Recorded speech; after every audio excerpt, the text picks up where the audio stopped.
Hey folks, what's up? It's Saturday, May 10th, and I am going to shoot a video now. I'm going to try to keep this to right about 30 minutes, and I'm going to walk you through a framework, a kind of a large-scale framework. This is something that I thought about as the basis of kind of like a intermediate to like super advanced jazz piano course of study that could become a book or a course or a series of courses.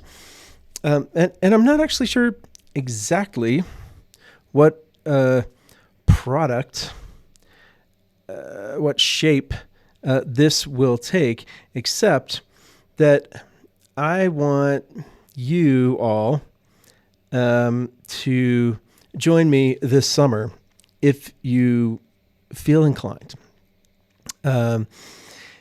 in the process of doing this framework as a series of kind of in-depth sessions.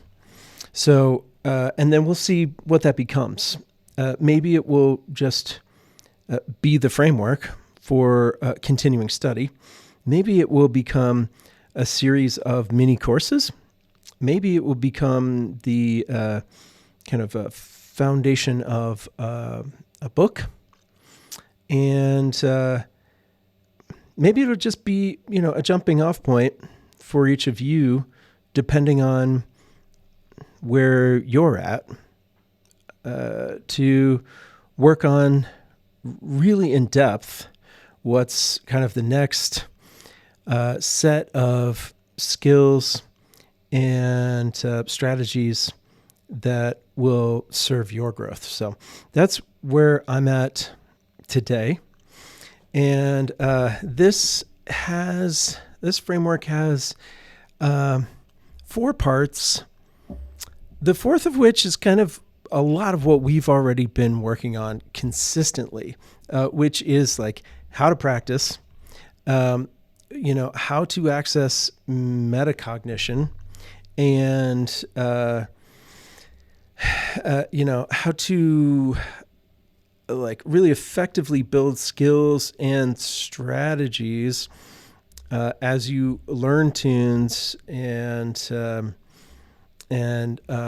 of work on playing tunes in real time. So I'm going to kind of leave that fourth part because we've already been working on this for months together, right?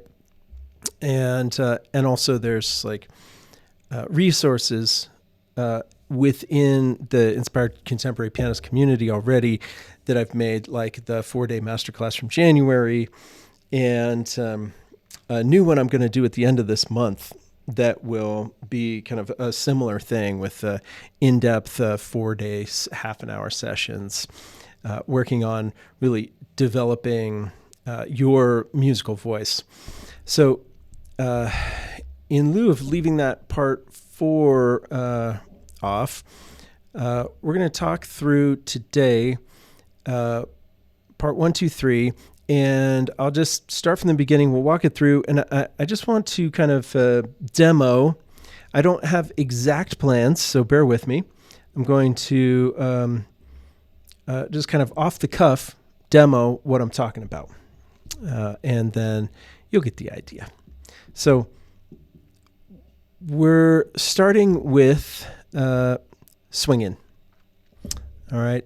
This is, for me, chapter 1 of any intermediate to advanced jazz book or jazz methodology.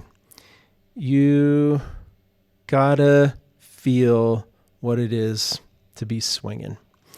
And let's just say that this concept, when you drill in and telescope out, really isn't just about swing, it's about feel, right? And I want this to be a kind of a groove awareness section. So if we just looked at, let's say, a melody and what makes a melody swinging versus, let's say, any other kind of feel. Articulation is the key, and feeling that within yourself is crucial. So let's look at like how about a major scale? 1, 2, 3, 4, 5. How about just the first 5 notes? And that's kind of how maybe Bach would play it, right? Okay. How would we play that in jazz, though? If we were swinging? 1, 2, 3, 4. That was on the end of 1. Let's start on 1. 1, 2, 3, 4. Yeah.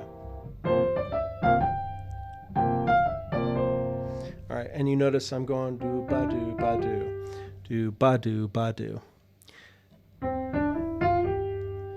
If I start on the and of 1, ba do ba do bing, ba do ba do bing, ba do ba do bing. So mastering that element of the articulation on the off beats is really crucial to being able to swing your ass off. Right? And we can get into all sorts of things in here, pathways between chord tones, chromaticism, flourishes, etc. Right? If we were looking at, let's say,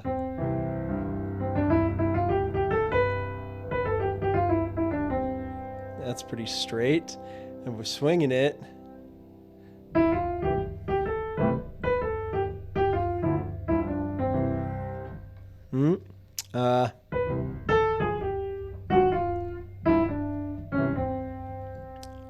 Let's see.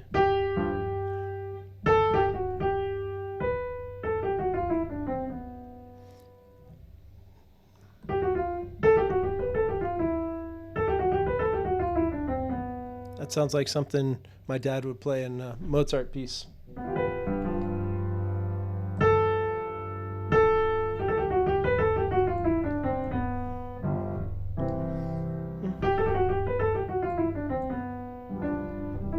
Okay.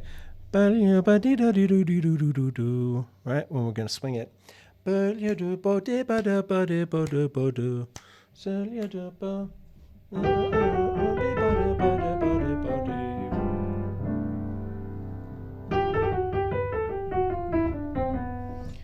And the main thing that I'm doing is just do ba do, getting the offbeat accented. And then obviously holding it back a little bit so it gets more in that triplet underlying feel.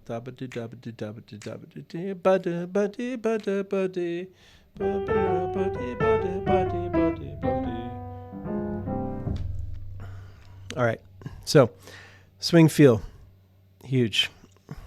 Let's move on. We can do so much to get deep into swing feel, how it shifts when it's slower versus medium versus fast, how it shifts for maybe a jazz waltz versus shifting for a shuffle versus Latin styles, and how you can really hone in when you're listening and get deep into internalizing the feel. All right, chapter 2, saying something. This is when we really start to look at what is your vocabulary and what is your relationship to soloing, right? And actually doing it as if you are in a conversation and in the lead in a conversation, right? And trying to say things that have meaning in the jazz language and personal meaning for yourself. So part of this saying something is building a vocabulary that's, a common language. And part of it is really just honing in on that process of getting your vocabulary straightened out and honed in on so that when you want to say something, you can recognize that, you can sing it, right? It might be a transcribed line. Okay, somebody else is already playing that, but what about the thing that you're hearing when you're walking down the street? Huh?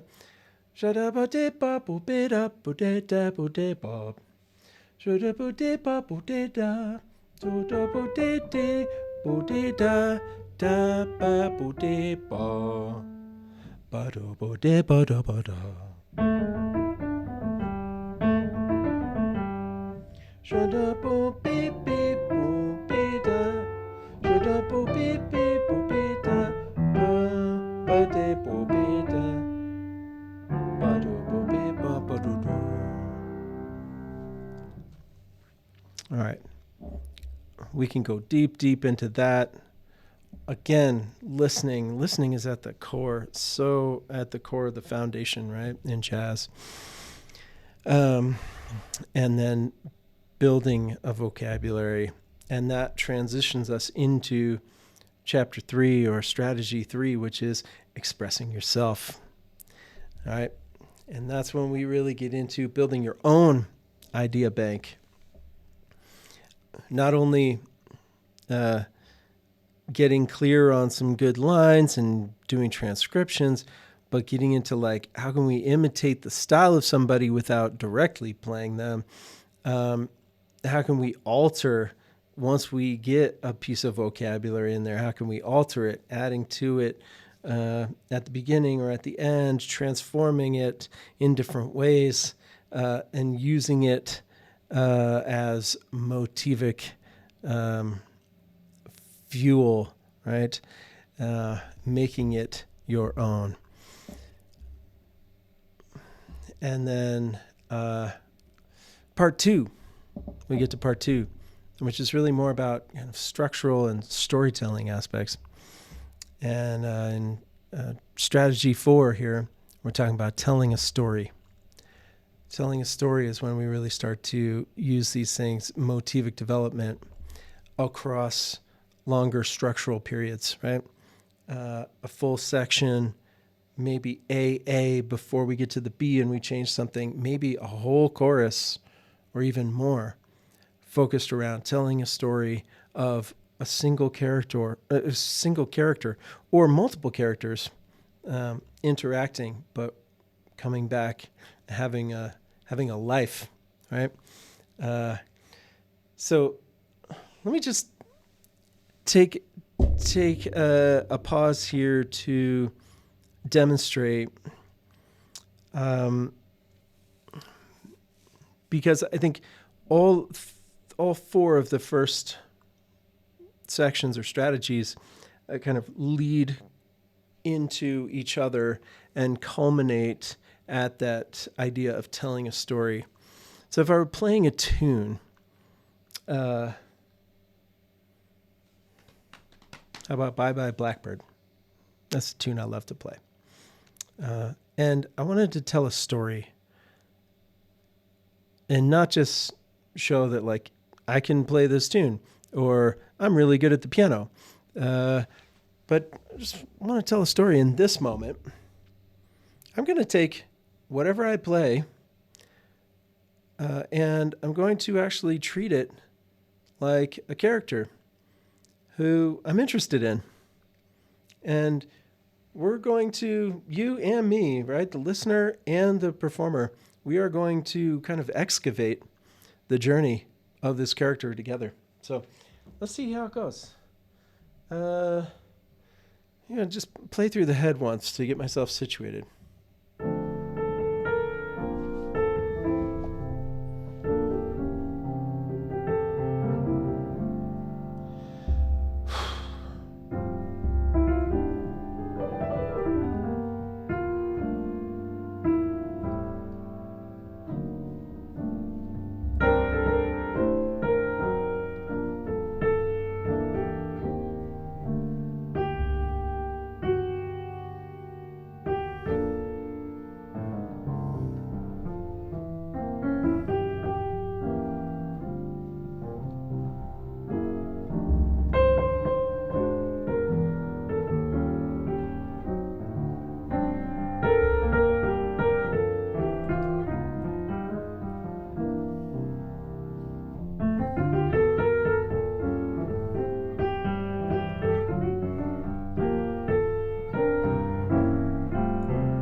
Okay.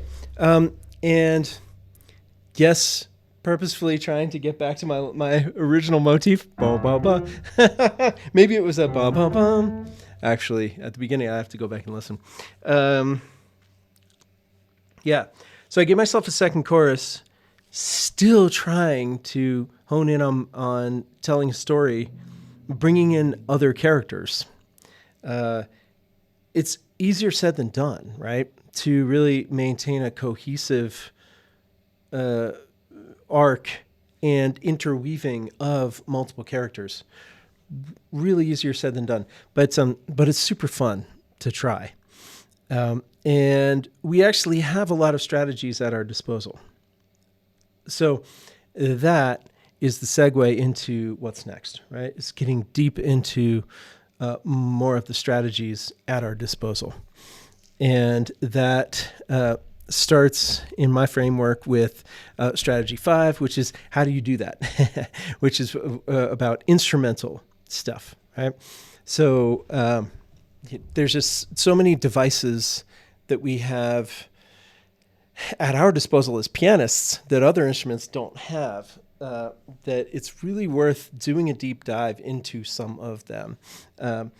Not just like skirting the surface and being like, yeah, I can play, two-handed chords, but actually like, how would that work in specific scenarios?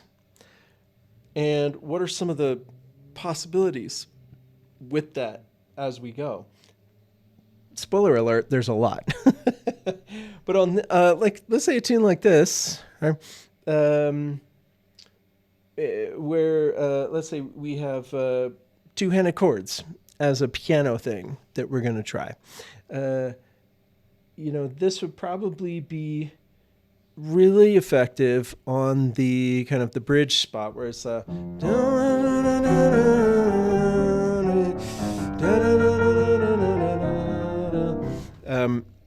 so let's just play the melody with two-handed chords.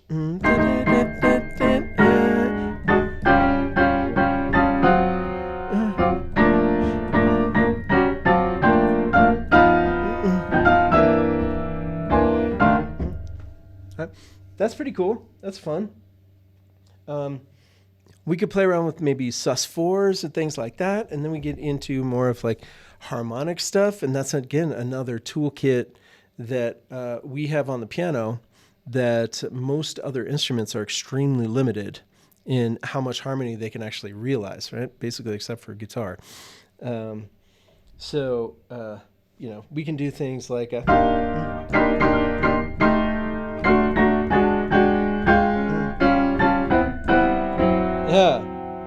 there's some out stuff in there.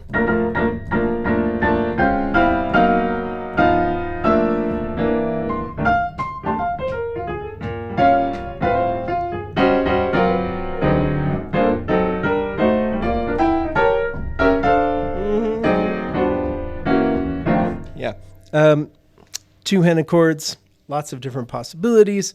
We got our drop twos. We got our chordal voicings. I didn't play that very clean the first time, but there it is.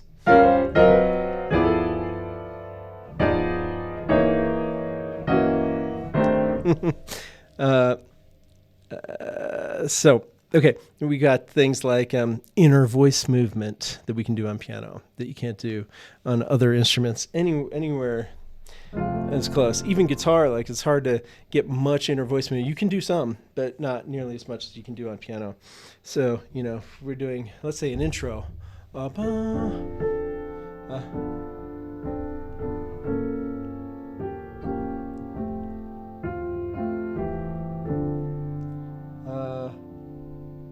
Let's see.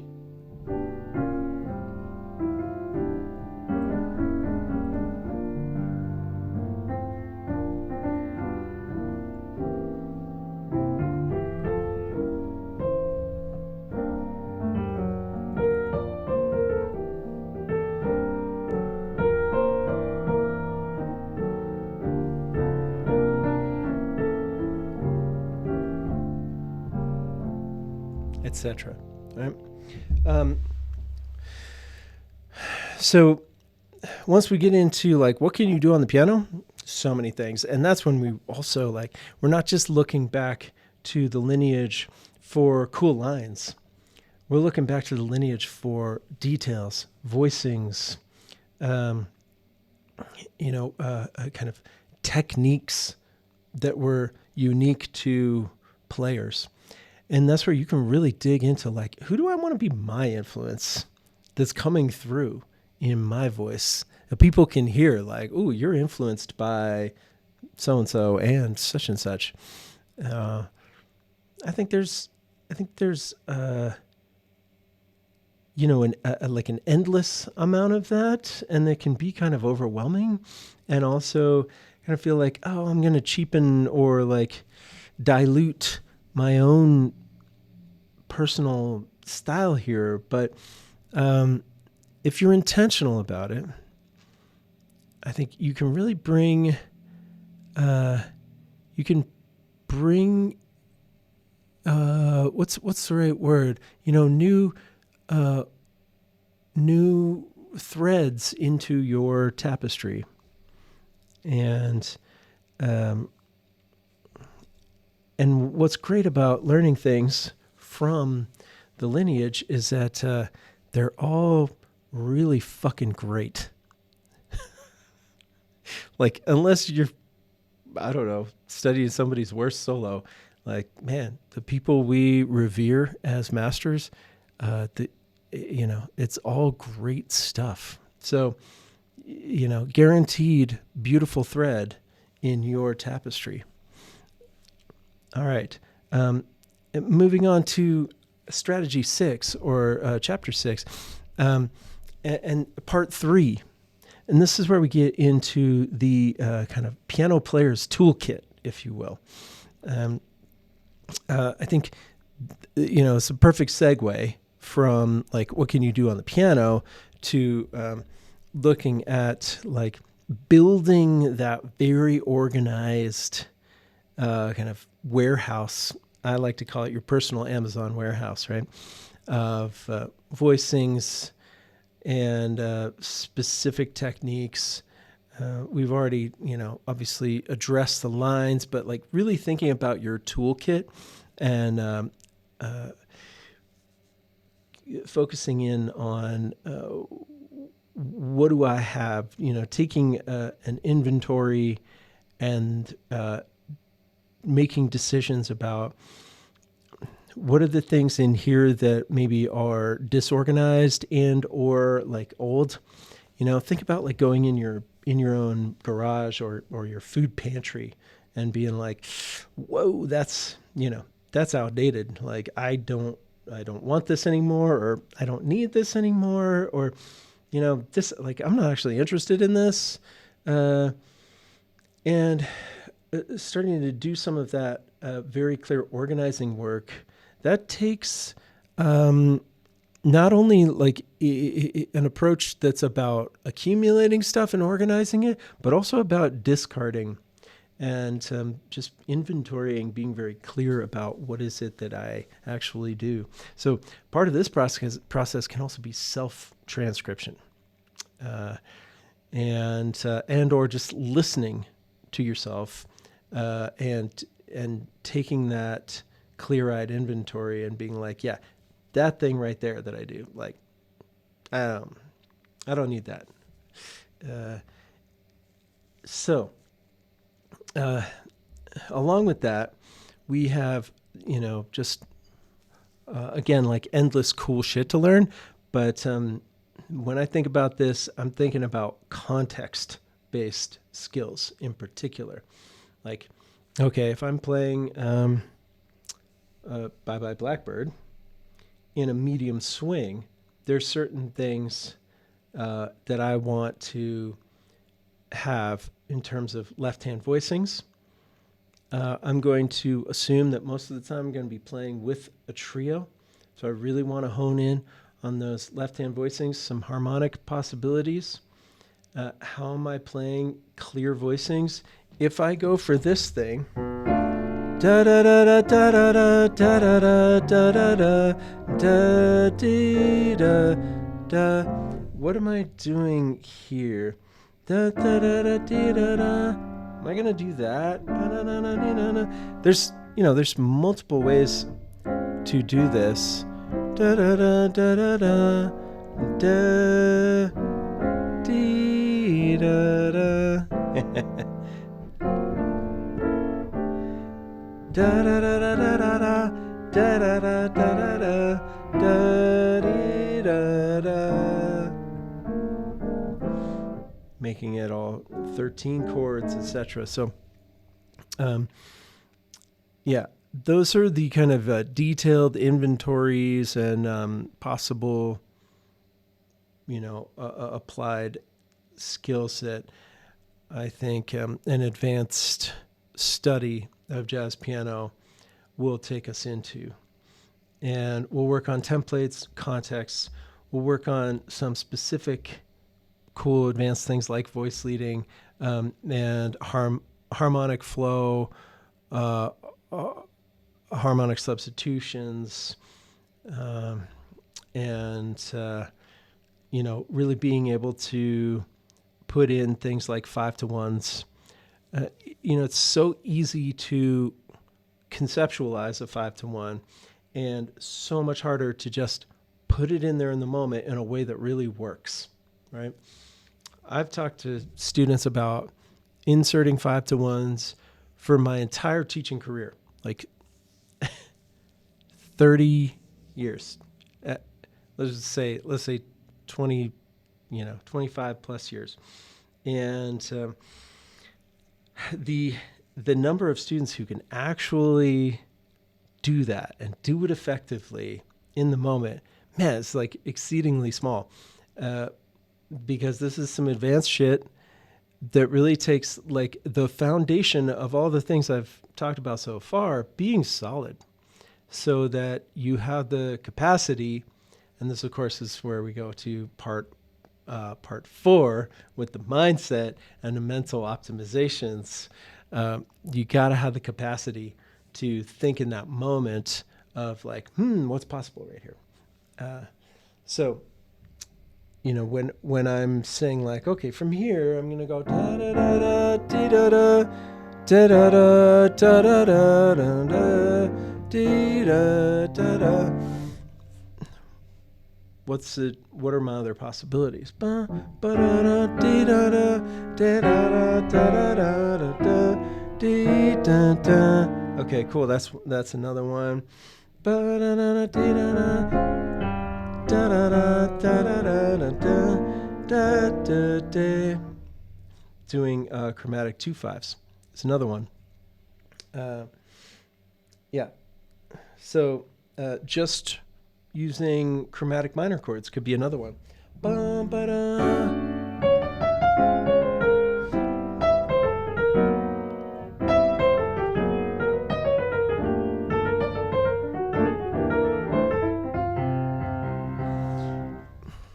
What about on the turnaround? Are we gonna go 6, 2, 5, 1 like that? We're gonna have 4 notes. We're gonna alter it with a sharp 9. Come down chromatically, etc. Right? We're gonna use a triad, an upper structure triad, and come down chromatically like that. That's possible.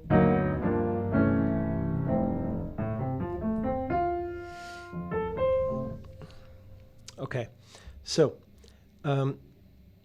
this is the framework that I'm looking at laying out for us, one section at a time. I'm thinking 90 minutes to 2 hours per section. And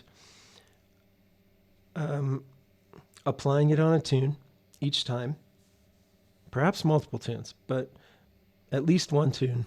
And then having some practice materials, specific practice materials, like PDF of voicings or lines or specific techniques that you can take away and work on. And then depending on how we do it, having feedback and, of course, continuing with our rhythm section days and going from there. So I'm curious what you all think about that and whether that's exciting, maybe overwhelming. Maybe at the beginning you're like, okay, dude, whatever, I know how to swing. And by the end, you're like, oh shit, man, like I can't do all that, and I don't even know if I want to. Or maybe, maybe all of it just is, something you're excited about. I'm excited about the possibility of you kind of going on a journey with me, and this not being something that I just put together as a resource like by myself, but that we put together based on this framework together with your input and with you on screen with me some, so that I can see how you're absorbing, how you're able to practice this, and maybe if we have some check-ins and you send me some practice videos and whatnot, I'll be able to really gauge how applicable this is, and in kind of short frameworks, right? Like a couple of weeks, I think, for each section. And I think if we do that, we could get through this whole thing more or less over the summer, starting at the beginning of June, and doing probably 3 sessions per month. When we get to June, July, August, that would give us 9 sessions of this. And what did I just go through? I went through 7, what would be 7 chapters. Potentially 6 and 7 could be combined in terms of voicings and templates and contexts, using voice leading and then harmonic substitution. But I think probably that's 2 chapters, so that would be 6 and 7. And then we can recap some of the mental framework stuff about flow states, metacognition, zone of optimal learning and performance, etc. Really optimizing your practice in a session like 8, 9, etc. Yeah. All right, y'all. I hope you'll give me some feedback, and we'll just take it from there. I told you it's going to be half an hour. It's been 35 minutes, so I'm gonna cut this right here. It's May 10th. I hope y'all have a really lovely Mother's Day, and I will talk to you all soon.